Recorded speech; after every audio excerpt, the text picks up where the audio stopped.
test pass उम्मीदवारन के education में जाली भर्तियों एजुकेशन में जाली भर्तियों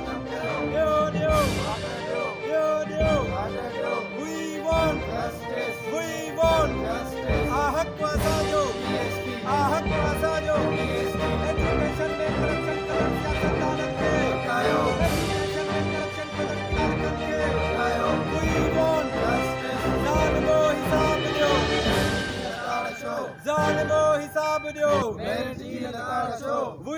जी असां 2009 में सिंध यूनिवर्सिटी टेस्ट पास कईसीं वॾे अफ़सोस सां चवणो थो पए त वॾी जालियूं भर्तियूं कयूं हुयूं असां बार बार सियासतदाननि सां मिलिया आहियूं बिलावल भुट्टो ज़रदारी सां मिलिया आहियूं मुख़्तलिफ़ उहिदेदार जेके पीपल्स पार्टी जा आहिनि ऐं ॿियनि पार्टियुनि जा आहिनि सॼाण धुरियुनि जा आहिनि उन्हनि सां मिलिया आहियूं पर कंहिं बि असांजे मामले ते आवाज़ु न उथरियो असांजे मसइले जे लाइ कंहिं नाहे ॻाल्हायो वॾे अफ़सोस जी ॻाल्हि आहे जो ही मुख़्तलिफ़ पंहिंजा नवाज़ी ऑफिसर नवाज़ी ऐं वॾेरा नवाज़ी जे हिसाब सां ही पंहिंजी जेको आहे सो पॉलिसी जोड़नि था पर असां बेरोज़गार ऐं जेके मेरिट ते आयल आहियूं टेस्ट पास आहियूं असां बेरोज़गार ऐं एहतिजाज कंदड़नि जे लाइ काई बि पॉलिसी नथी जोड़ी वञे वॾे अफ़सोस जहिड़ी ॻाल्हि आहे जो हू पंहिंजा नवाज़ी वारी पॉलिसी जोड़े अफ़गानिस्तान जे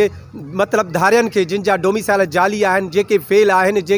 जिन खे सिंधी ॿोलीअ जी ॼाण न आहे ऐं हिकु ज़िले जा ॿिए ज़िले में भर्ती कनि था ऐं असांखे जेके मेरिट ते पास आहियूं ऐं असांखे वेटिंग ते रखियो वियो आहे ॼाणी वाणी त असांखे आर्डर नथा ॾिना वञनि जंहिंजे करे असां अॼु वॾी फ़ाक़ाकशी ऐं बुख बदहाली वारी मोहताजी वारी इहा ज़िंदगी गुज़ारे रहिया आहियूं असां अपील था करियूं जेके वॾनि मुनसिफ़नि ते वेठा आहिनि त असांजे मामले जो नोटिस वठी असांखे हक़ सां ऐं पंहिंजे ईमानदारीअ सां आर्डर ॾियनि त जीअं असां हिकिड़ी सुठी ज़िंदगी 9 खां टेस्ट ॾिनी आहे PhD जी ऐं हिन वक़्त ताईं गुज़िरियल 10 सालनि खां असीं असांखे वेटिंग लिस्ट ते रखी करे असां सां नाजाइज़ी कई वई आहे असां पुरज़ोर अपील था कयूं एजुकेशन मिनिस्टर सईद गनी साहब ऐं ख़ुसूसन जेका सो असां पीपल्स पार्टी जे चेयरमैन बिलावल भुट्टो ज़रदारी साहब खे त असां सां इंसाफ़ करे असांखे पंहिंजा हक़ आर्डर ॾिना वञनि जीअं असां फ़ाक़ा कछी खां बची सघूं हक़नि जी असलात लाइ मुंहिंजी सिंध न्यूज़ चैनल